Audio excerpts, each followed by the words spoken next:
Muito bem, agora nós vamos analisar um outro tema muito importante, que é sobre a inviolabilidade das comunicações telefônicas. Olha só, conforme eu já destaquei, não confunda sigilo telefônico com sigilo da comunicação telefônica. Nós analisamos sobre a questão do sigilo telefônico, sigilo bancário, sigilo fiscal e vimos que ali são sigilos de dados, sigilos de registros. Agora, nós vamos analisar o sigilo da própria comunicação. E o ponto mais importante, mais explorado na prova, é sobre a interceptação telefônica. Nós vamos fazer uma análise do artigo 5º, inciso 12. Acompanha comigo. O artigo 5º, inciso 12, ele diz que é inviolável o sigilo da correspondência e das comunicações telegráficas, de dados e das comunicações telefônicas. Aí ele vem e diz assim, salvo no último caso, por ordem judicial, nas hipóteses e na forma que a lei estabelecer, para fins de investigação criminal ou instrução processual penal. Olha só, a primeira coisa importante que você tem que destacar é que todos os sigilos indicados podem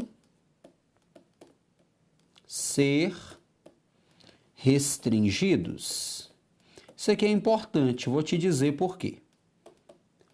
Todos os sigilos indicados podem ser restringidos. Por que isso é bastante importante? Porque se você olhar, ele diz assim, ó, é inviolável o sigilo da correspondência e das comunicações telegráficas, de dados e telefônicas, salvo no último caso. A impressão, em uma interpretação literal, a impressão que dá é que somente a comunicação telefônica é que poderia ser restringida. Entretanto, não é esse o entendimento nem do Supremo, nem da doutrina dominante. Nós já comentamos aqui que os direitos fundamentais eles não podem ser utilizados, para acobertar práticas ilícitas. Então, todos os sigilos constitucionais, diante de um caso concreto, eles podem sofrer limitações. Tudo bem? Beleza? Vamos continuar então na nossa análise. Outro ponto bastante importante que nós temos que destacar aqui é a seguinte. Por exemplo, ele fala do sigilo da correspondência. A correspondência, as comunicações telegráficas, as comunicações telefônicas, como eu disse, todas elas podem ser restringidas. E aqui, um ponto que merece destaque é o artigo 136 e o artigo 139 da Constituição Federal. Por quê? O artigo 136... ele cuida do estado de sítio. Eu até poderia colocar aqui, ó, podem ser restringidos. Vou até aproveitar esse mesmo comentário e vou colocar aqui, ó, artigo 136 e vou colocar também o artigo 139. O artigo 139, ele cuida do estado de sítio. O artigo 136, por sua vez, cuida do estado de defesa. Eu vou colocar o 139.3. Por quê? Porque admite-se a restrição desses direitos de correspondência das comunicações durante estado de defesa e estado de sítio. Uma questão interessante é que, em regra, quem tem competência para determinar a violação desses sigilos é o Poder Judiciário. Mas houve uma decisão interessante do Supremo Tribunal Federal por exemplo, acerca do sigilo da correspondência, em que o Supremo admitiu que o diretor de um estabelecimento prisional, por exemplo, um diretor do presídio, que ele violasse, né, que ele tivesse acesso ao conteúdo de uma carta de um presidiário antes de essa carta ser enviada para fora do presídio. Então imagine, você tem lá um detento, um condenado, que escreve uma carta, coloca em um envelope e lacra esse envelope e quer enviar essa carta para fora do presídio. Então, diante da ideia de segurança pública, de interesse público, de segurança prisional, a lei de execução penal permite, né, o artigo 41 da lei de execução penal permite que o diretor do estabelecimento prisional, diante desse contexto, possa ter acesso ao conteúdo dessa correspondência. E o Supremo entendeu que isso é constitucional. Então veja, embora a regra seja que a violação desses sigilos dependa de decisão judicial, foi entendido nesse caso que mesmo uma autoridade administrativa, né, nesse contexto, por exemplo, de segurança prisional, uma autoridade administrativa pudesse ter acesso ao conteúdo dessa correspondência. Legal? Outro ponto importante que a gente deve destacar, só para contextualizar, não confunda, como eu disse, a ideia do sigilo telefônico com a ideia da interceptação telefônica. Interceptação telefônica. Opa, deixa eu dar uma corrigida. Interceptação telefônica. Lembra que no caso do sigilo telefônico, nós estamos falando do sigilo de dados. No caso da interceptação telefônica, nós estamos falando do sigilo da comunicação. Detalhe importantíssimo, aproveitando que nós estamos falando da interceptação telefônica. É o tema mais cobrado na prova. Falou de interceptação telefônica. Qual é o ponto mais importante que você precisa saber? Quais são as condições impostas à interceptação telefônica, para que haja uma interceptação telefônica? Quais são as condições impostas? Vamos responder isso utilizando o próprio dispositivo constitucional. Vamos lá. Primeira condição importante, necessária para que haja interceptação telefônica: tem que haver ordem judicial. Cuidado, aqui não cabe determinação do Ministério Público, nem da polícia, nem de CPI, nada disso. Aqui nós estamos diante de uma reserva de jurisdição. Somente o Poder Judiciário é que pode determinar essa interceptação. Tudo bem? Então, fica atento. Primeira condição, reserva de jurisdição. O que é isso, Wellington? É aquele ato que somente pode ser praticado pelo Poder Judiciário. Segundo ponto, essa interceptação telefônica precisa ocorrer na forma da lei. Estamos aqui diante da segunda condição.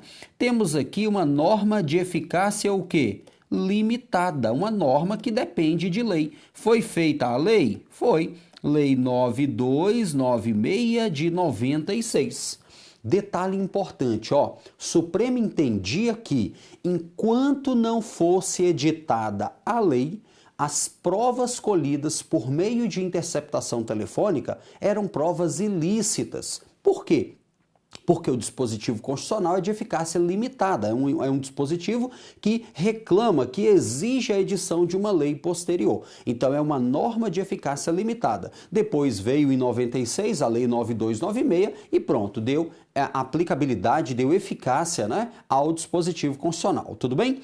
Outra condição, a interceptação telefônica, ela pode acontecer para investigar crime ou instruir processo penal. Terceira condição, com uma questão material, investigar crime ou instruir processo penal. Lembrando que aqui nós estamos diante de uma reserva legal qualificada. Lembra que eu comentei com você quando a gente falou do princípio da legalidade? Reserva legal porque a matéria tem que ser tratada em lei. Reserva legal qualificada por quê? Porque a Constituição já disse, olha, a lei, quando foi editada, ela tem que andar nesse parâmetro. Somente poderá autorizar a interceptação telefônica para investigar crime ou instruir processo penal. Ou seja, não pode, para fins de, por exemplo, um processo administrativo, um processo civil, nada disso. Processo penal ou investigar crime, ou seja, na fase do inquérito ou mesmo na fase da instrução processual. Então, nós temos essas três condições importantes. Primeiro, reserva de jurisdição. Segundo, na forma da lei. E terceiro, para investigar crime ou instruir processo penal. Então, aqui apenas contextualizando, temos primeira, segunda e terceira condições. A primeira tem que ser uma ordem judicial, beleza? A segunda tem que ocorrer na forma da lei. E a terceira, essa interceptação é para investigar crime ou instruir processo, o que? Me ajuda? Processo penal. Legal? Fechou? Muito bem. Detalhe importantíssimo. Ó, embora não possa haver investigação criminal em processo administrativo, o Supremo Tribunal Federal admite a prova emprestada. Prova emprestada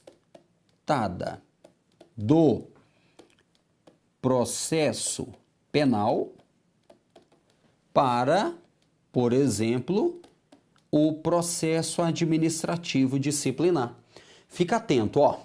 Embora não possa haver interceptação telefônica no âmbito de um processo administrativo disciplinar, é perfeitamente possível que seja autorizado o empréstimo de prova de um processo penal para instruir processo administrativo contra aquele que esteja sendo investigado, contra a mesma pessoa ou as mesmas pessoas. Então, não pode haver a interceptação no processo penal, no processo administrativo, perdão, mas pode haver o empréstimo de provas. A administração pública pede uma cópia, né, das provas do processo penal para instruir processo administrativo. Isso é válido. Tudo bem?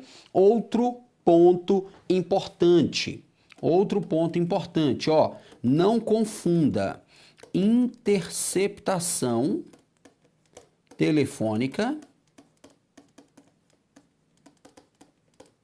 com, vou colocar diferente, com a questão da, opa, deixa eu só voltar aqui, peraí, não confunda com a gravação ambiental, que alguns também chamam de gravação clandestina.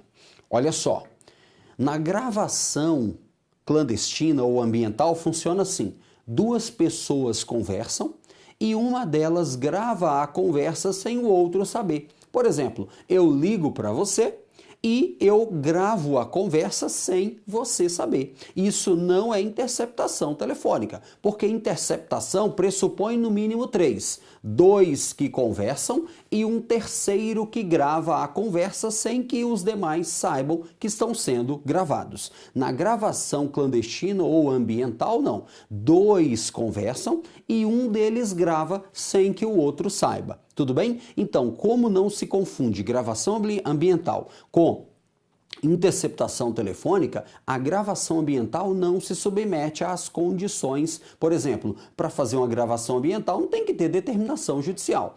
Para prova, ponto importante, essa gravação ambiental, segundo o Supremo, é considerada uma prova lícita?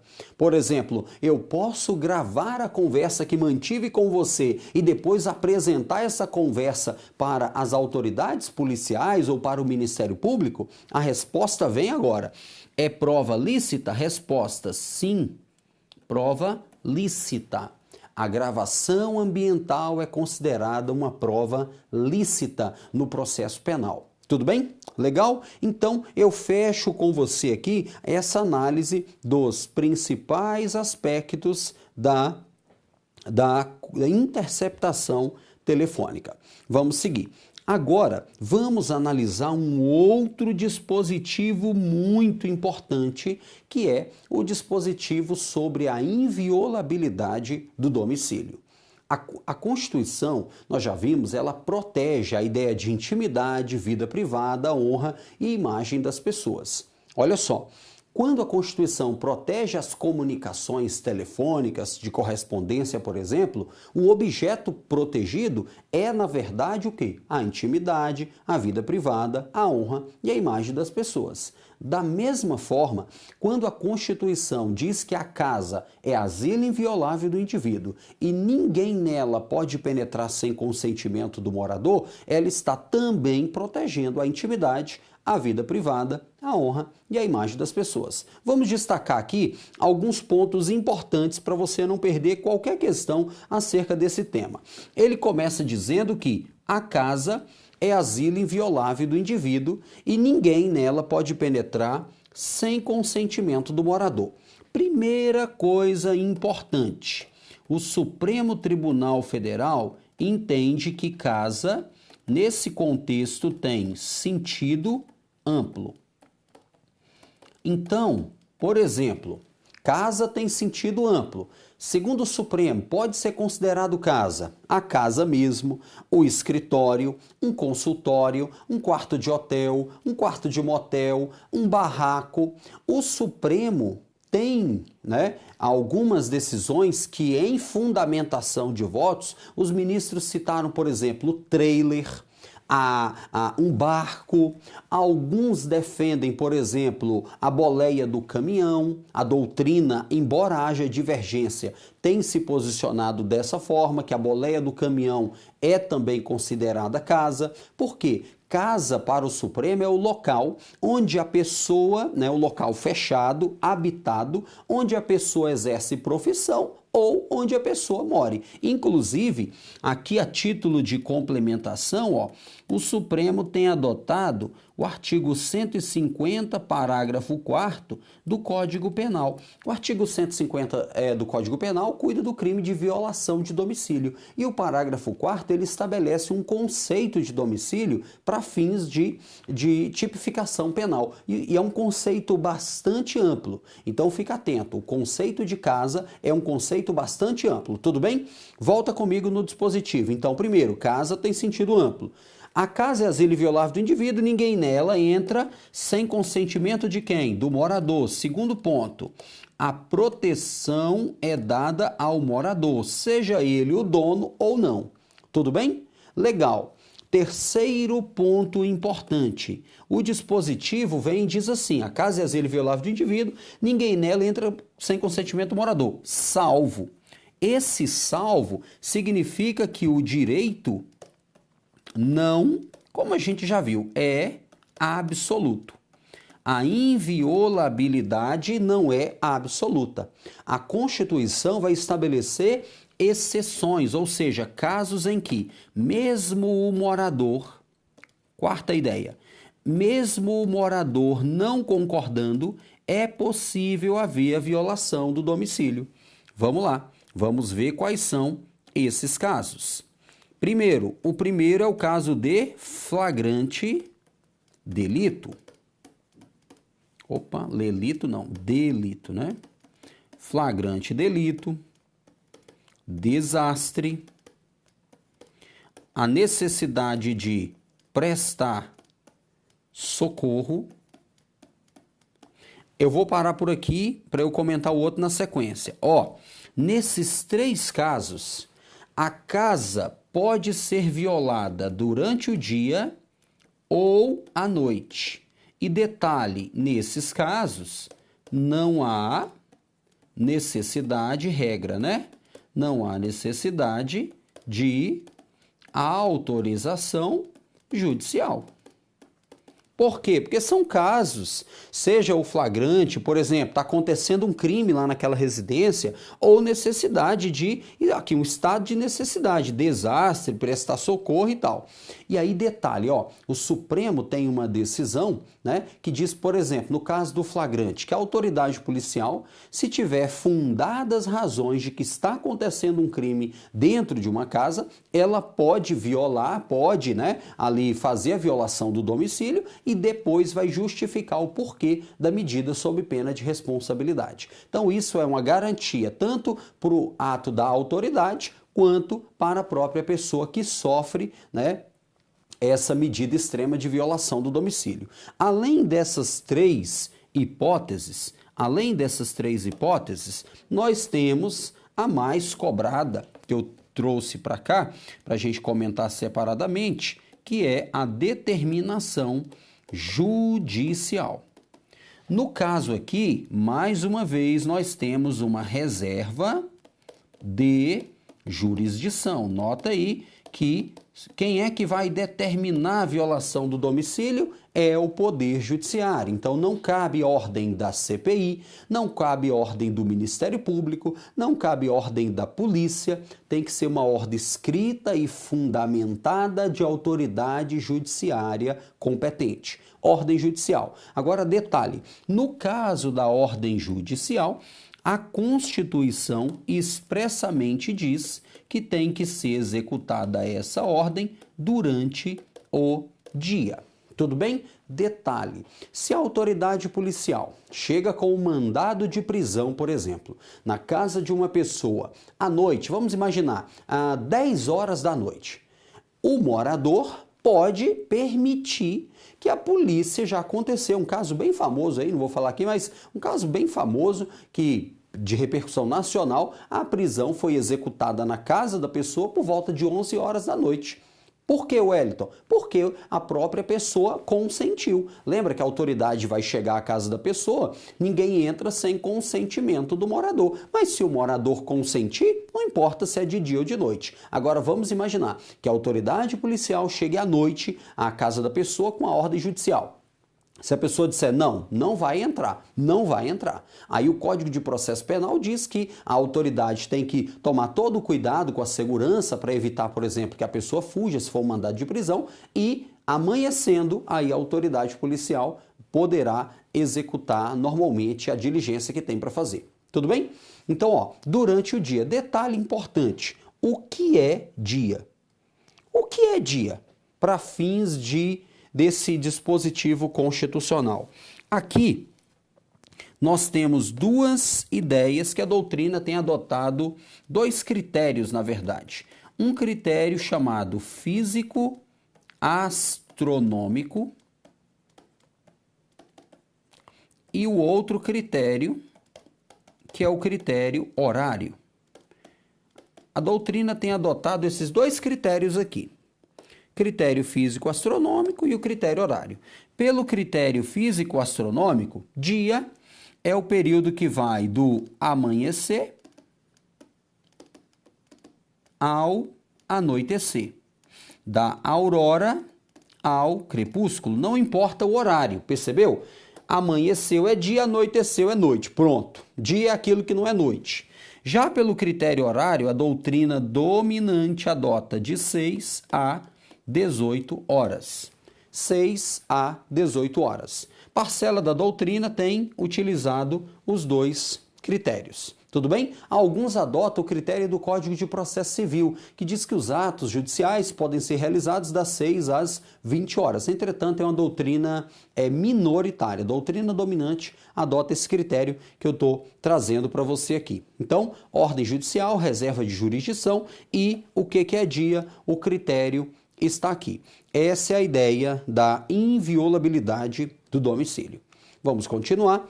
Agora nós vamos dar uma olhada na temática do direito adquirido, do ato jurídico perfeito e da coisa julgada. A Constituição diz no artigo 5º, inciso 36, que a lei não prejudicará o ato jurídico perfeito, a coisa julgada e O ato não prejudicará o direito adquirido, o ato jurídico perfeito e a coisa julgada.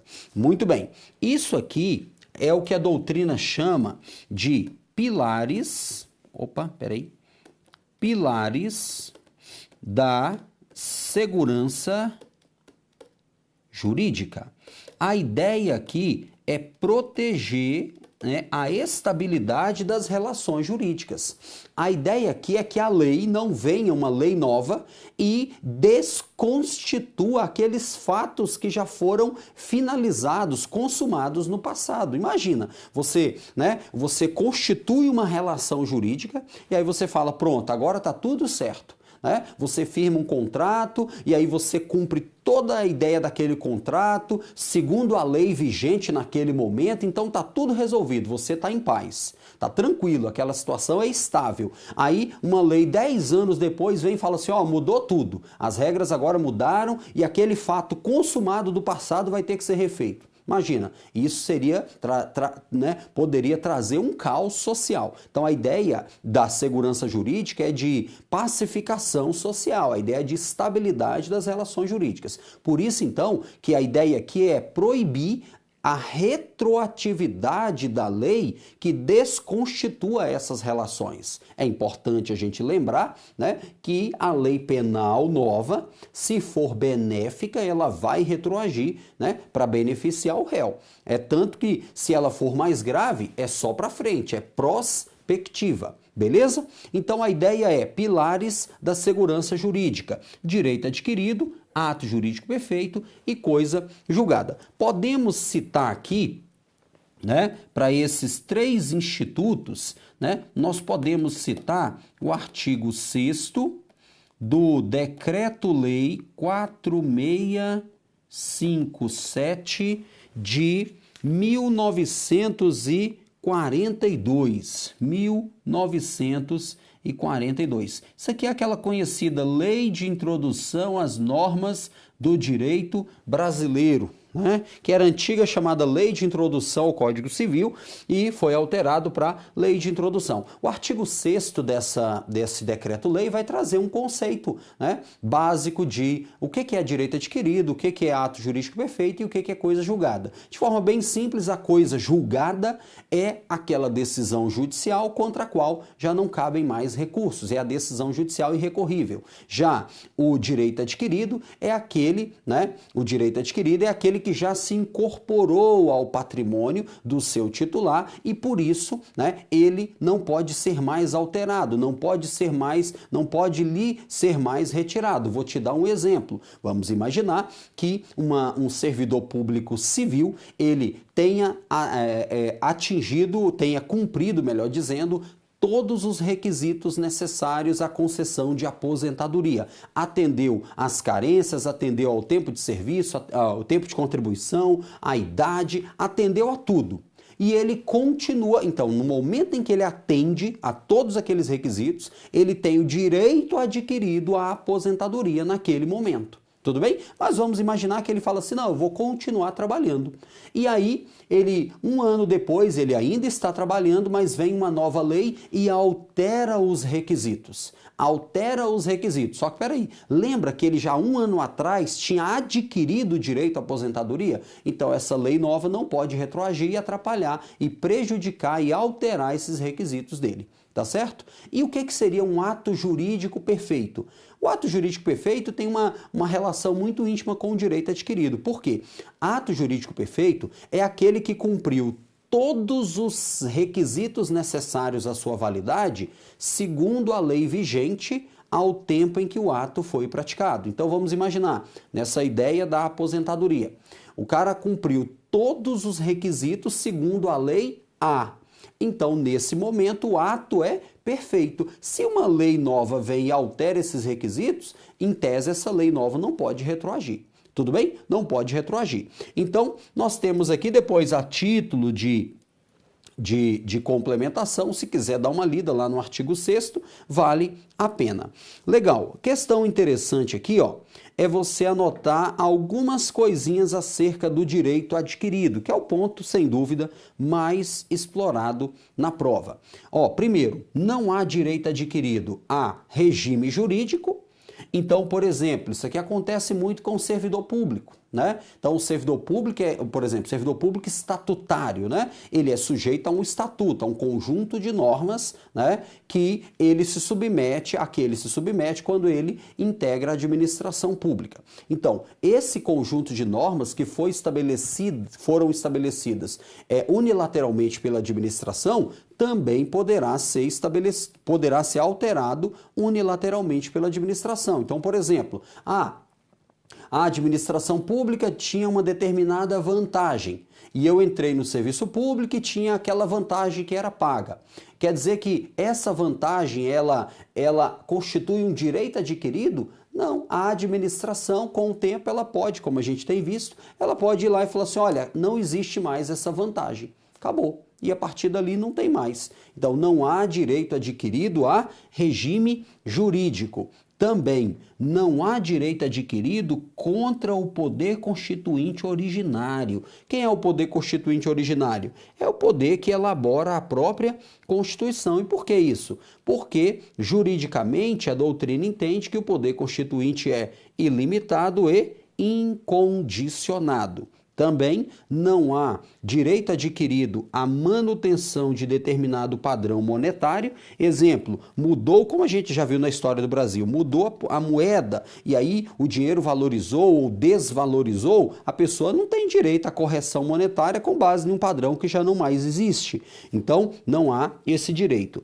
E uma última nota para a gente fechar, a súmula 654 do Supremo, que diz que a garantia da irretroatividade da lei, prevista, né, no artigo 5º, inciso 36, não é invocável pela entidade estatal que a tenha editado. Então, como eu disse, a ideia desses pilares da segurança jurídica é de estabilidade das relações jurídicas. Então, a ideia é proibir que a lei nova retroaja a todo momento para ficar alterando relações passadas já constituídas. Agora, o que o Supremo disse nessa súmula 654? Que, por exemplo, se a União editar uma lei dizendo que essa lei retroage, né, para alcançar algumas relações jurídicas, a própria União depois não pode vir e falar assim, ó, essa lei é inconstitucional porque essa lei está retroagindo. Ora, como é que a própria União edita uma lei dizendo que ela vai retroagir e depois a própria União diz que está sendo violada pela lei que editou? É isso que a súmula está assegurando. Um outro ponto importante, se nós voltarmos aqui, ele fala assim, ó, a lei não prejudicará. Cuidado, a doutrina tem defendido que essa palavra lei aqui é lei no sentido amplo. Então, por exemplo, a lei não pode retroagir, a medida provisória, até mesmo em alguns casos a emenda à Constituição. Até mesmo em alguns casos, emenda à Constituição não pode retroagir para violar, né, essas relações jurídicas já estabelecidas. Tudo bem? Legal? Próxima aula, continuamos juntos.